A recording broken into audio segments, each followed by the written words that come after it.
Holiday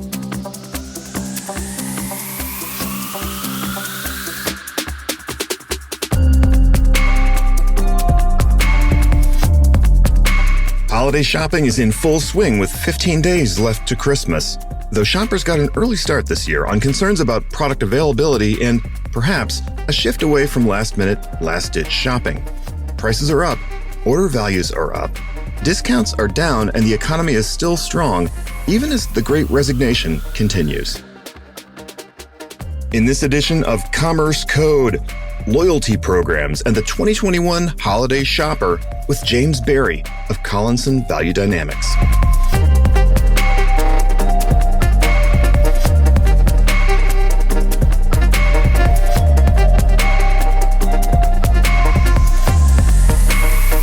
Dan Carell here, and this is Commerce Code, brought to you by DCA, the Digital Commerce Alliance. Thanks for joining us for insights into the evolving world of digital commerce. An intense initial reaction to news of the Omicron coronavirus variant settled down this week and markets climbed back toward their November highs. Meanwhile, consumer demand is strong, assisted in part by the growth of buy now, pay later programs. According to Adobe, BNPL-based spending was up 422% and order volume was up 438% in November compared to November 2019.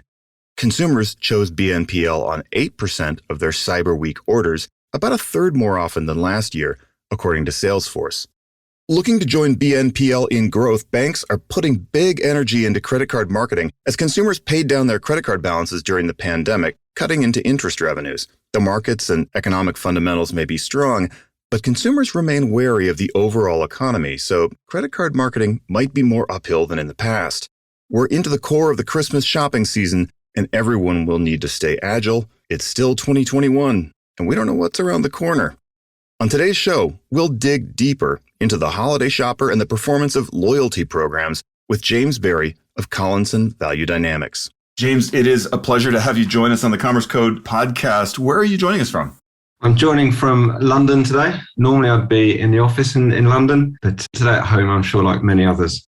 It's a Friday. It's a good time to be home. Speaking of Fridays, I saw some of your predictions on Black Friday. Things are ever changing. How did the weekend turn out? Did shoppers use their loyalty programs when they were shopping? I mean, what's your take?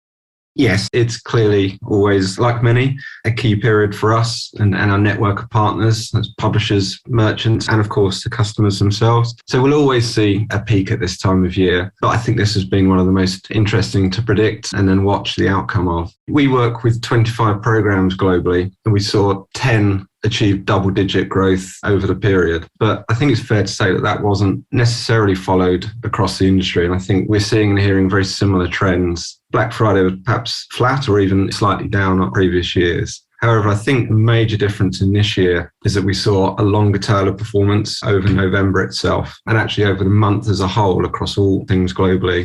So less concentration onto that specific day. I don't know if this is anecdotal but on a sample of one, I did a lot of my Christmas shopping in November, and I've got to tell you, that's not normal for me. I think it's a combination of things. It was the retailers and merchants starting some of their promotional periods earlier. I think there was, obviously in the press, there'd been a lot of news about supply chain and pressures on some of the logistics into there as well. Potentially slower delivery times that had people out shopping earlier. So I think there's a combination of things that drove that, but it was definitely a trend we saw in multiple markets. You know, normally, of course, we'd ask what was different this year from last year or previous years. In this kind of a time, it feels ridiculous to ask that question, but I'm still going to ask it. If you had to pick, I guess, one or two consequential things that are different from past years, what do you think matters most? So there'd obviously been a big drop in international travel. And what we then saw was spend across very different lifestyle dynamics than we'd had in the past. Early increases in home office equipment, electricals in general, and then reduced spend in leisure and dining. I think the focus became much more on convenience and functionality. We then saw travel bouncing back, and it was difficult to predict whether that would start to cause impacts on consumer spending generally as they opened back up to more luxurious or frivolous spending. it didn't have that impact. I think we did certainly see a return to what we said, normal trend behavior. I think the interesting piece from this year, though, average order value has been up, and that's been consistently up in most regions that we work in. So as a global average, the average order value was 4% up overall. Interestingly, in the US, the market we saw the biggest peak, that was up 20% year on year as an average order value. I think partly that can be attributed to a combination of less discounts, but also continued pressure on prices, higher inflation, and also again back to that demand on limited inventory, limited stock. I wanted to jump to the future, and you mentioned it. So thinking about 2022 and then the next few years, what do you think are the implications of some of the trends that you see right now for loyalty programs in particular, and then, merchants and even for consumers? As I said, I think because we've seen change of it being all about the 4-day period and start to evolve into the wider, longer tail effect of an overall discount or offer-led period across November, we've seen that emerging from multiple markets as well. So it's really interesting to see how those things move across markets. Obviously, Black Friday started in the US, and then we saw that move into UK and beyond, and it's now a global proposition. It's pretty much every market that we work in. I think coming the other way, we're seeing Singles Day. So the 11th of the 11th started in China and spread across Asia very quickly. And we're now seeing that also come into multiple markets and started to become a much more major event. And I think that as well is also starting to have an influence on the blurring and the blending of that performance over a period of time. I think the loyalty programs that we work with and the nature of particularly travel-based loyalty members is they're very global by nature. So we do get quite an early insight and snapshot of those types of trends and how they start to move across multiple markets. You mentioned your base of travelers as key customers, and I know that you have better visibility than just about anyone into the mind of the traveler and the activity of the traveler. So what kind of travel is taking place, and what are your thoughts on business and leisure travel going forward? Unfortunately, I probably would have answered this question very differently just a week ago. So it's still very much a volatile market. And as particularly things like new variants are coming through, we do see an immediate impact back into those travel trends. I think it's likely that the type of travel is split into 3 key types. So obviously the business travel, and people were keen to get back to that as soon as possible. The second one is then essential personal travel. So that's visiting friends and family that hadn't been seen for a long time. And I guess across those 2 segments, there were people who were prepared to do that, irrespective of the hoops and the various paperwork they had to get through to do that. I guess the final piece then is the more traditional vacation traveller, so the summer traveller as we'd call it. And that is people who perhaps more forward-looking. That was obviously a slightly different booking trend where people were booking in advance. And it really split between those 2 things. So the main focus and the short-term drive and really short-term booking was in those 2 areas. And I guess we've seen a downturn in that immediate booking trend, and we expect that volatility will continue for some time. We are still seeing the forward-looking bookings though, and that really did continue even through November. I think there is still this hope that this is a potential short blip in that trend, and I think that will open up more. We would normally expect peak booking in January. That may be slightly delayed as confidence returns to those who are perhaps more cautious and not quite so ready or keen to jump through all of those hoops. The immediate bounce back and the immediate changes that we see gives us hope that that will be relatively short-term impact. It changes daily and almost hourly in terms of the information as it comes out. So understandable, volatile is the word. I'm interested in conversations about personalization. And I guess I can contextualize it by saying if we now live in a world of high volatility, very different reactions from different people in terms of how they want to respond to the current situation, I think. And so it seems like there's a lot of promise in data and personalization. I'd love to just hear a little about how Valuedynamx is thinking about data, how it's being used, and where that's headed.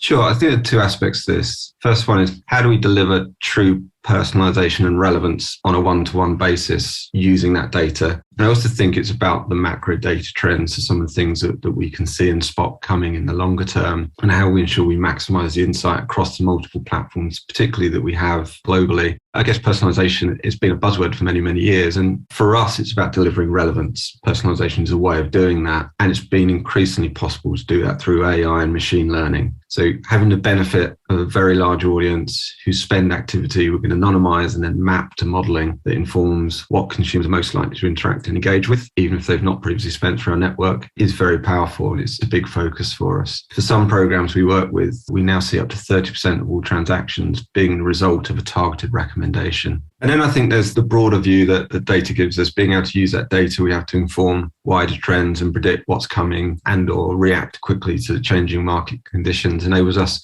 all to be nimble and agile. For us and everyone involved in executing and delivering and optimizing performance through this type of channel, communication and the relevance and timeliness of that communication is key. And we use data a lot to inform that. And that's going to be a big area for us moving forwards as well.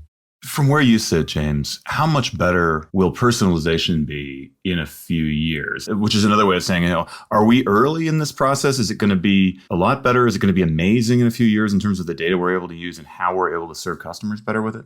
It's being powered by two different areas. One is the consumer's power to decide how their data is used, having more control over their data, and therefore a comfort level with the more that's provided and the more comfortable they are with that being used in the right way, the more that will open up. And I think we'll see that more and more from a consumer lens. Then, of course, it's the possibilities of technology that sits behind that and being able to make that an ever enhancing and ever enriching model that becomes more intelligent as it goes. Machine learning and automated intelligence that sits behind it is critical to finding that right balance between the two. And we see this, you go too far with the technology piece and it feels uncomfortable to the consumer, that's when they turn away from it. So it's got to be the balance between those two things.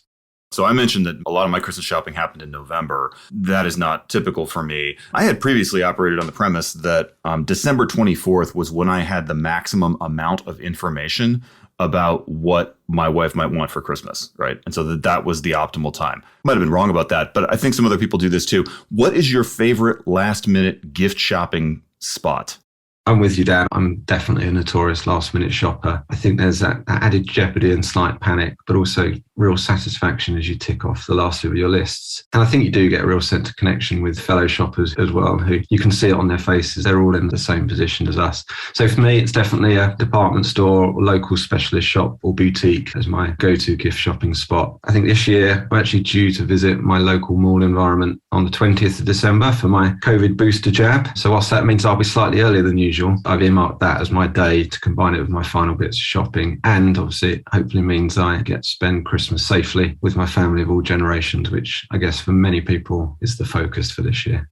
Sounds like a perfectly productive day. And gosh, 5 days early. I commend you on the forethought. James, it's been a pleasure to have you with us again and grateful for your insights and observations, and have just a wonderful holiday season. Great. And you, Dan. Thanks very much. Coming right up, closing thoughts on the past and future of holiday shopping.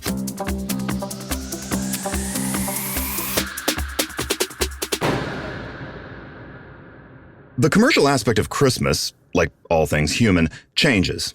And like most traditions, it has changed faster than we appreciate. The holiday traditions now practiced almost universally, Christmas trees and their familiar decorative style, Christmas cards, gifts under the tree, were basically all invented in the 1870s. It was a period of relative peace and growth after the Civil War in the U.S., when quaint German immigrant traditions collided with an American consumer market on rapid boil. For a point of reference, Chicago, where a lot of those German immigrants were headed, grew from 100,000 in 1860 to 500,000 population in 1880. The mix of new ideas and old traditions led to the explosion of one of the first Christmas retail phenomena, the Christmas card.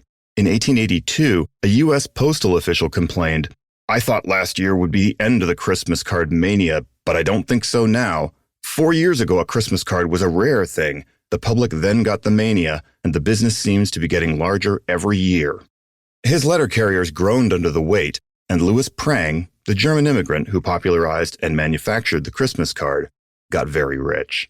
What started in the 1870s as a tradition of decorating the newfangled Christmas tree and giving the newly invented Christmas card as a gift of small and affordable artwork soon became the tradition of more lavish gift giving in the 1880s.